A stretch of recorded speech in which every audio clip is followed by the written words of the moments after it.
Student हम अपना chapter कर रहे हैं सेल स्ट्रक्चर एंड फंक्शन।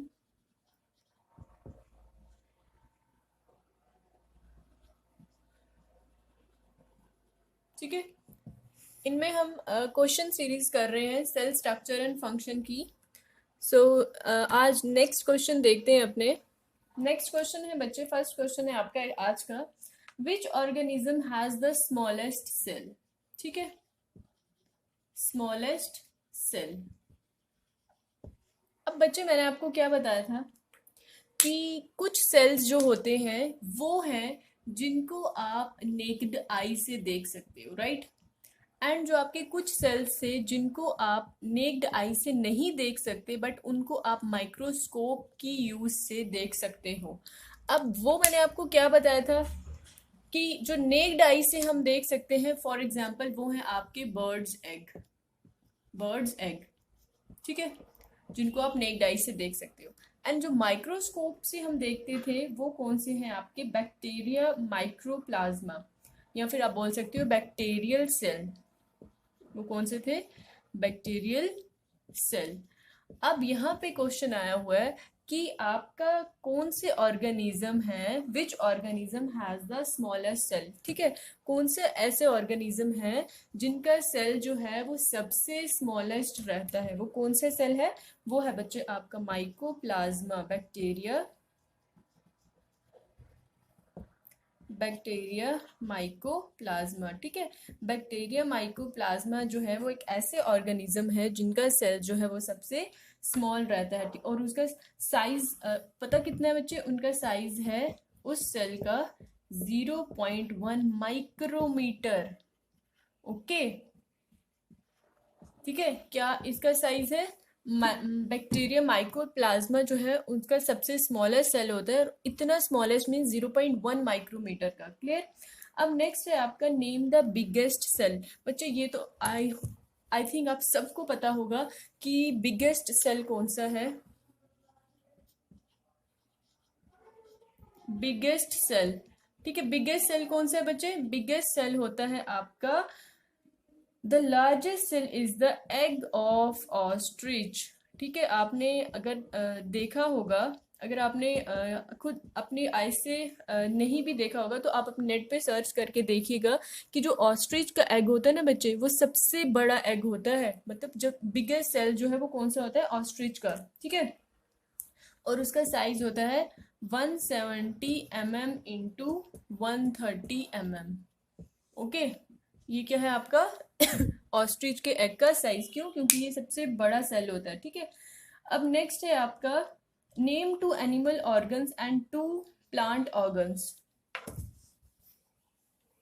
अब आपने कोई 2 ऐसे ऑर्गन बताने हैं जो एनिमल्स में होते हैं और 2 ऐसे ऑर्गन बताने हैं जो प्लांट्स में होते हैं। अब सबसे पहले देखेंगे ऑर्गन होते क्या है, animal organ and plants organ. ठीक है, अब बच्चे ऑर्गन क्या होते हैं? कल ही मैंने आपको पढ़ा है। सबसे पहले होता है आपका सेल, सेल्स को ग्रुप में करके बनता है टिश्यू। फिर जब टिश्यू को ग्रुप्स में करते हैं, है ना, बहुत सारे टिश्यू ग्रुप में वर्क करके वो क्या करते हैं? बनाते हैं ऑर्गन, और ऑर्गन्स इकट्ठे होके बनाते हैं ऑर्गन सिस्टम, और ऑर्गन सिस्टम के बाद आगे बनता है आपका ऑर्गेनिज्म। ठीक है, ये एक पूरा आपका फ्लो चार्ट ही समझ लो जो आपके माइंड में होना ज़रूरी है। क्लियर। सो अभी हम बताएंगे कि 2 ऐसे ऑर्गन्स जो एनिमल के हैं और 2 प्लांट ऑर्गन। तो ऑर्गन्स जो एनिमल्स में प्रेजेंट होते हैं वो कौन कौन से हैं? हम भी तो एनिमल्स ही हैं, तो वो कौन से होंगे? एक होगा स्टमक, हार्ट,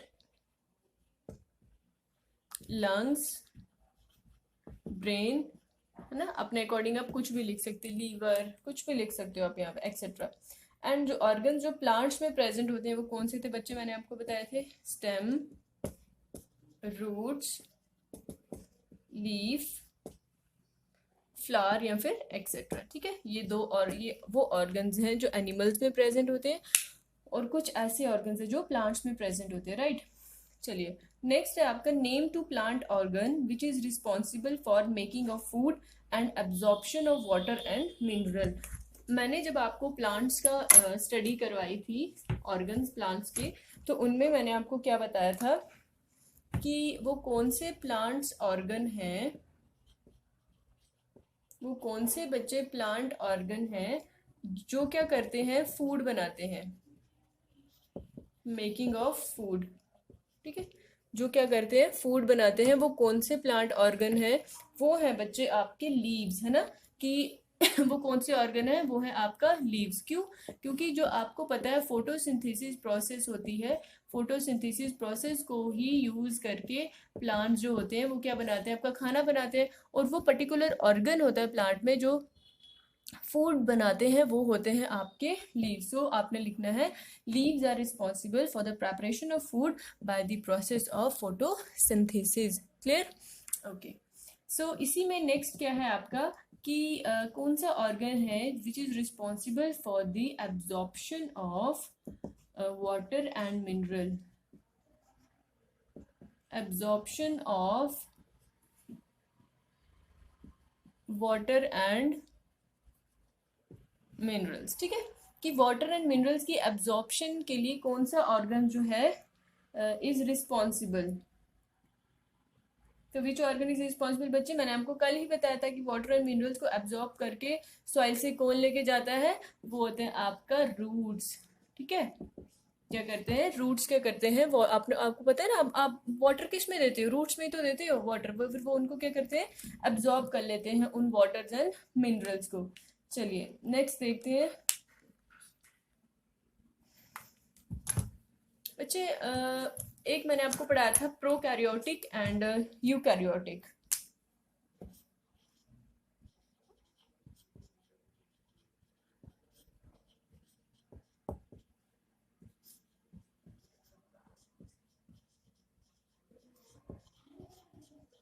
चलिए, अगर आपको याद होगा तो इसमें आपने देखा था जो प्रोकैरियोटिक होता है उसमें जो न्यूक्लियस होता है ना वो इस टाइप का होता है, मतलब एक पर्टिकुलर ट्रू शेप नहीं रहती न्यूक्लियस की।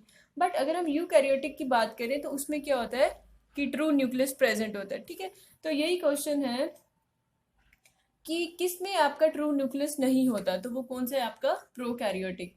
सो नेक्स्ट चीज आपने बताना है कि प्रोकैरियोटिक सेल कौन सा है, कोई एक नाम बताना है, एंड यूकैरियोटिक सेल आपने बताना है। तो अगर बात करेंगे यूकैरियोटिक की तो इसमें आएंगे आपके ह्यूमन सेल्स। ठीक है, ह्यूमन सेल जो होते हैं वो यूकैरियोटिक होते हैं। और अगर हम प्रोकैरियोटिक की बात करें तो मैंने आपको उस दिन भी कल भी बताया था कि प्रोकैरियोटिक कौन से सेल होते हैं, बैक्टीरिया सेल। ठीक है, बैक्टीरिया सेल। चलिए,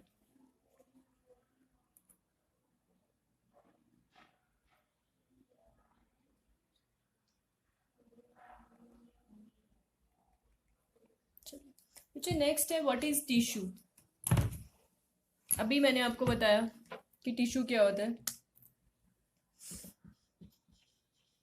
टिश्यू क्या होते हैं बच्चे, टिश्यू का आप बताओगे कि होते क्या है, ये होते ग्रुप ऑफ सेल्स। ठीक है, ग्रुप ऑफ सेल्स बच्चे मिलके आपका क्या बनाते हैं, ग्रुप ऑफ सेल्स मिलके बनाते हैं आपके टिश्यू। ठीक है, और इनकी क्या होते हैं, एक सिमिलर शेप एंड फंक्शंस होते हैं।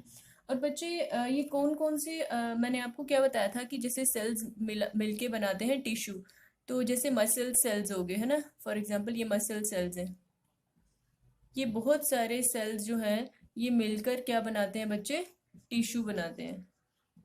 ठीक है, बहुत सारे सेल्स जो हैं वो मिलके आपके क्या बनाते हैं, टिश्यू बनाते हैं। ये सभी क्या है, मसल सेल।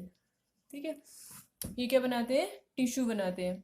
सो अब इन्हीं को क्या बोलेंगे हम, इनको आप बोलोगे मसल टिश्यू। क्या बोलोगे, मसल, मसल टिश्यू। क्लियर? इसी तरह अगर नर्व सेल्स बनाएंगे एक साथ होके तो वो बनेंगे वो बनाएंगे नर्वस टिश्यू। कौन कौन से टिश्यूज होते हैं वो लिख लेते हैं।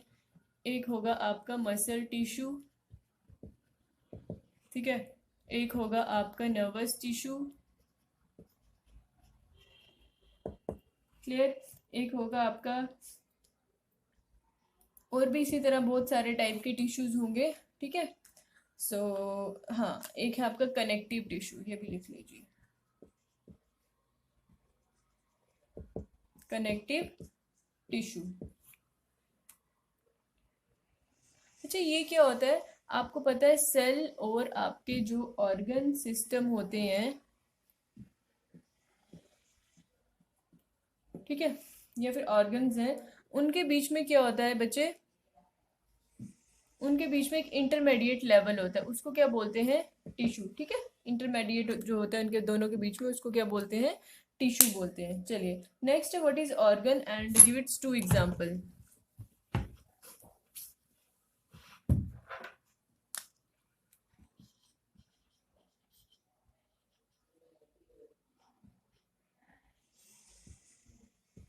चलिए, अच्छा, ऑर्गन्स क्या होते हैं? जब आप बहुत सारे मल्टीपल टिश्यूज को कंबाइन करते हैं तो ग्रुप ऑफ मल्टीपल टिश्यूज को क्या बोलते हैं? Organ. Group of multiple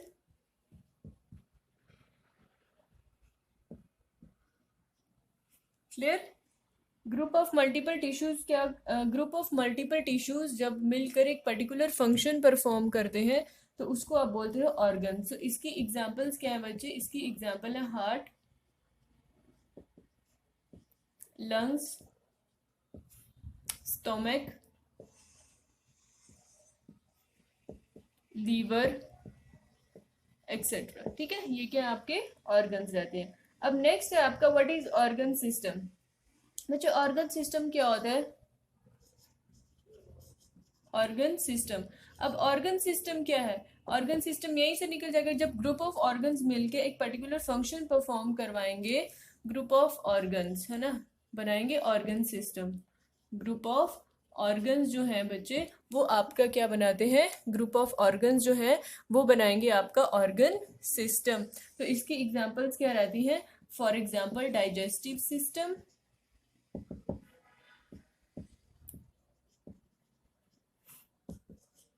respiratory system, excretory system, ये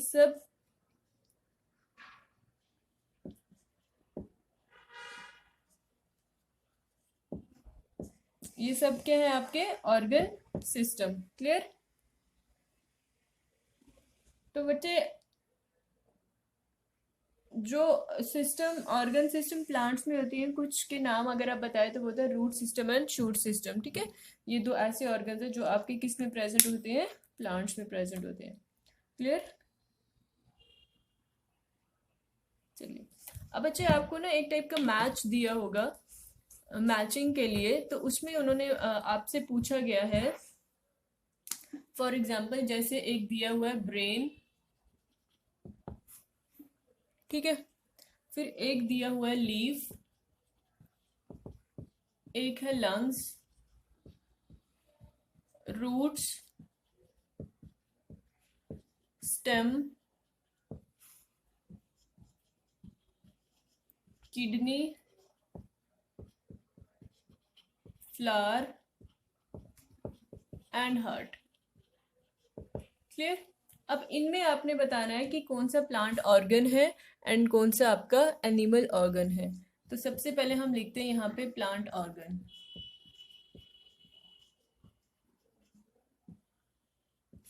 और यहाँ पे हम लिखेंगे एनिमल ऑर्गन।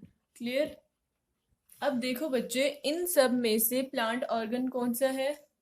ब्रेन क्या प्लांट ऑर्गन है? नो। एक सबसे पहले लीफ आएगा, नेक्स्ट आपका रूट्स आएगा जो प्लांट ऑर्गन है, फिर आपकी जो स्टेम है वो भी प्लांट ऑर्गन है, एंड जो फ्लावर है वो भी क्या है आपका? Plant organ. क्लियर? ये किस में आएंगे? आपके प्लांट ऑर्गन में। अगर हम बात करें एनिमल ऑर्गन की, तो एनिमल ऑर्गन है आपका एक ब्रेन, ठीक है, उसके बाद lungs, and then your kidney, and the last one is heart. Clear? तो बच्चों ये क्या है आपके? ये सब है आपके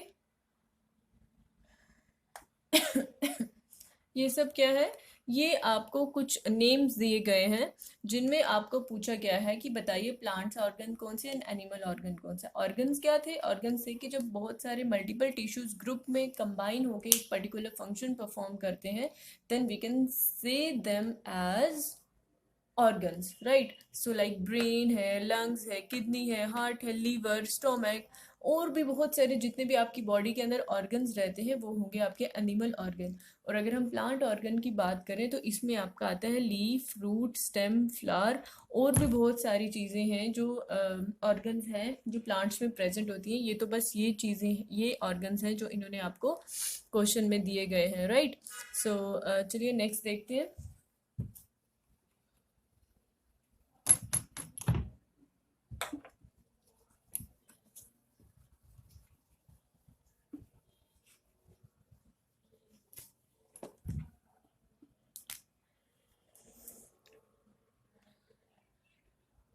बच्चे आप मुझे बताओ कि स्टडी ऑफ सेल्स के लिए, कि अगर आपको पता है ना सेल क्या है, cell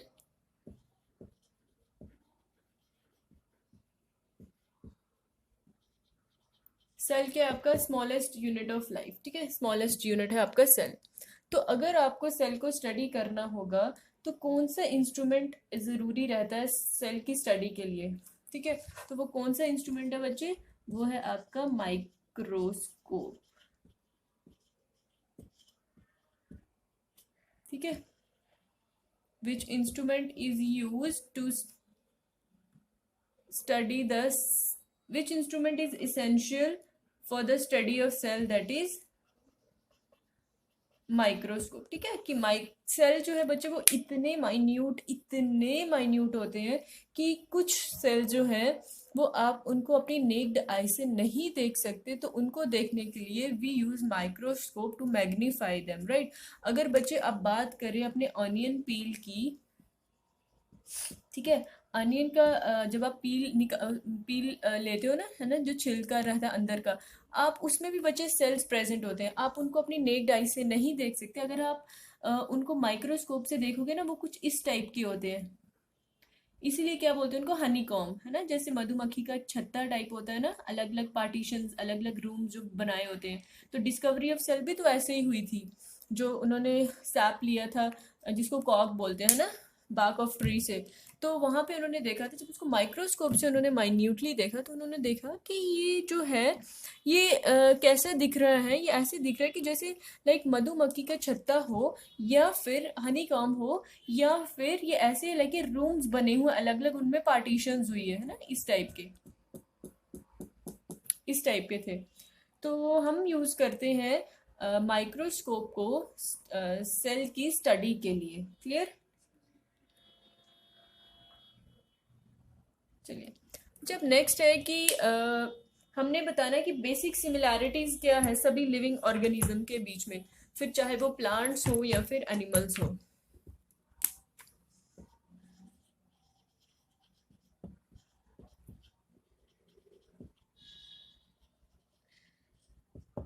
basic similarity among the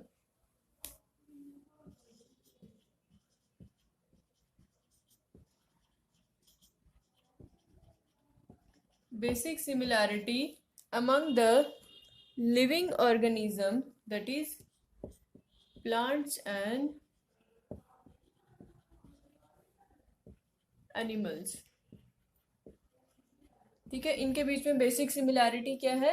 वो बच्चे बेसिक सिमिलैरिटी ये है कि आपके जो, फिर चाहे वो लिविंग ऑर्गेनिज्म प्लांट्स हो या फिर एनिमल्स हो, वो किससे बने होते हैं? They are all made up of cells. Clear?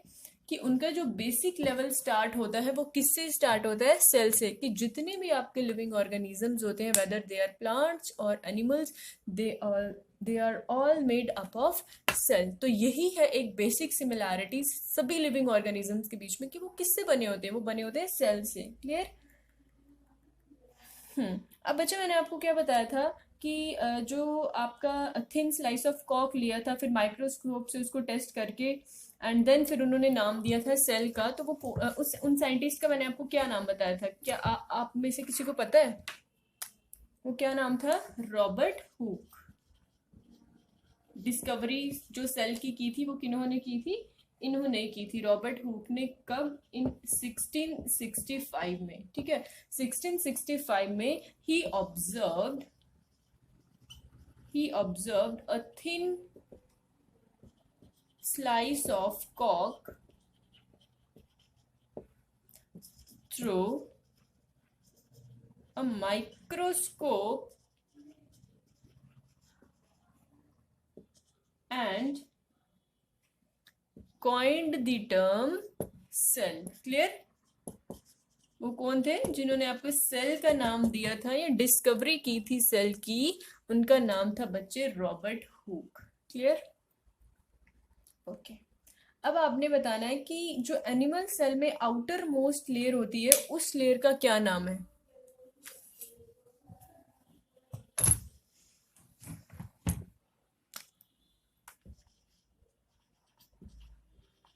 चलिए, क्या बच्चे कि आपको पता है एनिमल सेल है, एनिमल सेल हमने पढ़ा था। तो एनिमल सेल में जो आउटर मोस्ट लेयर थी उस लेयर को क्या बोलते हैं? आउटर मोस्ट लेयर जो प्रोटेक्ट करती है आपके सेल को, उसको क्या बोलते हैं बच्चे? उसको बोलते हैं सेल मेम्ब्रेन और प्लाज्मा मेम्ब्रेन। सेल मेम्ब्रेन और प्लाज्मा मेम्ब्रेन। क्लियर? क्या बोलते हैं उसको? सेल मेम्ब्रेन और प्लाज्मा मेम्ब्रेन। क्लियर? ये क्या थी आपकी आउटर मोस्ट लेयर? कहाँ पे? एनिमल सेल में, जो क्या करती है उसको प्रोटेक्ट करवाती है cell inside part of the cell को, और एक आउटर थिन लेयर रहती है, थिन लेयर स्किन रहती है, उसको बोलते हैं सेल मेम्ब्रेन। ओके। नेक्स्ट है बच्चा, आपने ऐसे 2 ऑर्गेनील्स बताने हैं जो किस में प्रेजेंट होते हैं? सेल में।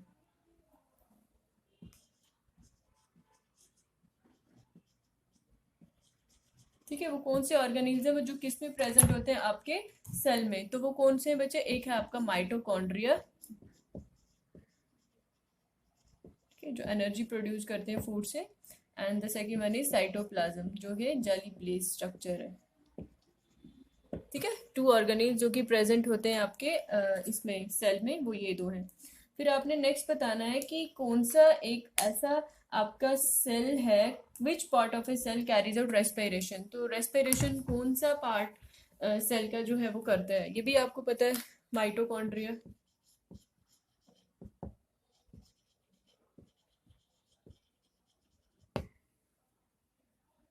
माइटोकॉन्ड्रिया कैरीज आउट रेस्पिरेशन, ठीक है, एंड वो एनर्जी भी क्रिएट करते हैं फ्रॉम फूड।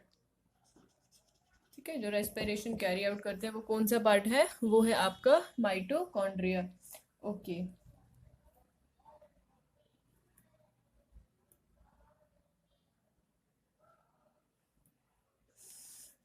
अब बच्चे आप बताइए कि जो न्यूक्लियस प्रेजेंट होता है सेल में उसका क्या काम होता है?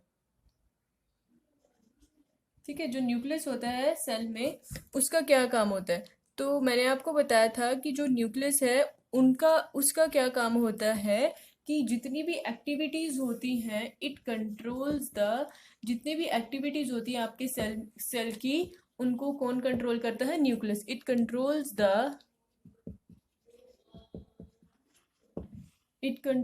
The activities, it controls the activities of the cell. ठीक है, कि सेल में जितनी भी एक्टिविटीज होती है उनको कौन कंट्रोल करता है? उनको सेल न्यूक्लियस जो है वो कंट्रोल करता है। ठीक है, उसके बाद है कि जो क्लोरोप्लास्ट है उसका क्या काम होता है? क्लोरोप्लास्ट क्या करता है? उसमें फोटोसिंथेटिक पिगमेंट होती है जिसको क्लोरोफिल कहते हैं ना, जो ग्रीन कलर की पिगमेंट होती है।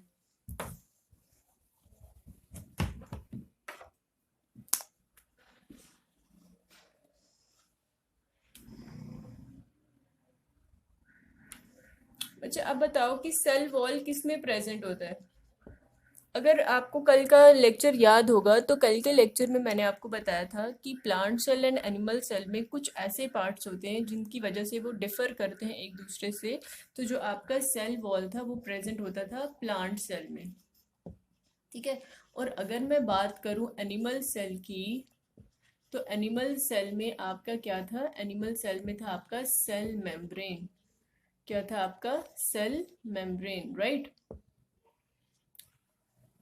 प्लांट सेल में होता है cell wall and animal cell में होता है आपका, एनिमल सेल में होता है आपका सेल मेम्ब्रेन। क्लियर।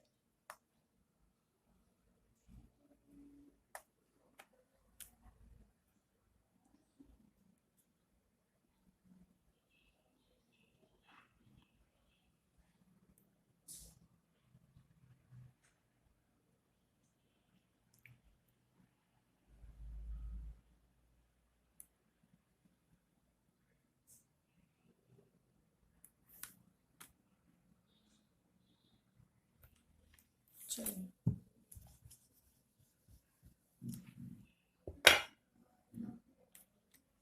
सो कुछ ट्रू फॉल्स हैं वो देख लेते हैं। इन्होंने कहा है कि जो आपका यूनिसेल्यूलर है, यूनिसेल्यूलर क्या है बच्चे, कि जिसमें सिर्फ एक ही सेल क्या होता है आपका प्रेजेंट होता है। तो जो यूनिसेल्यूलर ऑर्गेनिज्म है, क्या उसमें सिर्फ वन सेल बॉडी होती है, क्या ये वन सेल्ड बॉडी, ठीक है। कि जो आपका यूनिसेल्युलर है क्या वो वन सेल बॉडी है, मतलब क्या उसमें सिर्फ एक ही सेल प्रेजेंट होता है, तो ये क्या है आपका ट्रू। क्लियर, ये क्या है आपका ट्रू है। नेक्स्ट है आपका muscles, amoeba has an irregular shape. कि जो अमोइबा होता है क्या उसकी शेप जो होती है वो इरेगुलर होती है, इरेगुलर शेप, ठीक है। कि अमोइबा की क्या इरेगुलर शेप होती है, तो ये भी क्या है ट्रू। आपको पता है कि अमोइबा की शेप कुछ इस तरीके से होती है, तो ये रेगुलर शेप है, नो ये क्या है आपकी इरेगुलर शेप, तो ये भी क्या है आपका ट्रू, ये भी ट्रू है एंड ये भी ट्रू है। चलिए नेक्स्ट देखते हैं।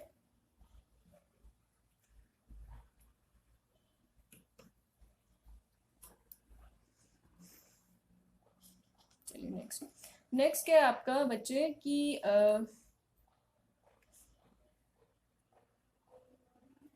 इन a hen's egg is a group of cell. कि जो आपका हेन का एग रहता है